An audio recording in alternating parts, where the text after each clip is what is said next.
ce n'est pas lui individu. Le problème, c'est que Kabila ne contrôlait rien.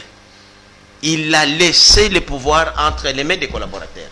Les Némi, les Chadari, les Minakou, comme je les ai cités. C'est eux, au fait, qui dirigeaient. Moi, j'ai été dans le gouvernement Kabila. Et je vous dis, ministre... Kabila n'avait le contrôle de rien? Rien du tout. C'est-à-dire qu'il recevait que les rapports. Je crois qu'il s'occupait d'autre chose que des gouvernements. Rappelez-vous, je vous dis, nous étions dans un gouvernement, il n'a présidé qu'un seul conseil des ministres, le premier, qui n'a fait que 45 minutes.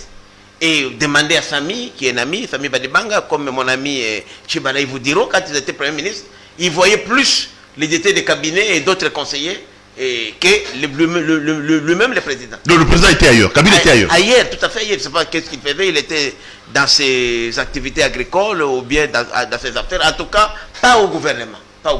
Je ne sentais pas le président vraiment. Vous avez vu, vous-même, Félix, même s'il est occupé avec le gouvernement, tous les vendredis, il est là pour présider lui-même. Donc, on sent que le président assume. En fait, d'abord, Kabila, quand il est arrivé, il s'est intéressé plus aux affaires. C'était un affairiste. Les affaires, c'était plus un affairiste, malheureusement.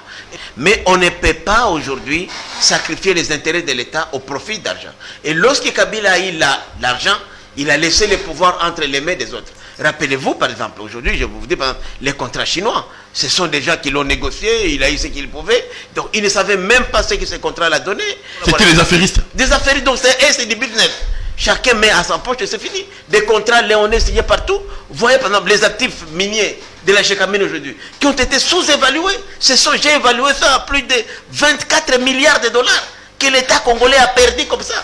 Donc, Kabila, ça ne lui disait rien, puisque lui, on lui donne des petites actions par-ci, par-là, à sa sœur, à son frère, c'est fini. Donc, les affaires de l'État, voilà. Donc, la grosse erreur de Kabila, c'est d'avoir mis les affaires avant la Avant. Donc, Kabila, pour vous, c'était un affairiste, pas un président. C'est un businessman qui a fait son temps. Il est bien, mais côté politique, en tout cas, Kabila est nul.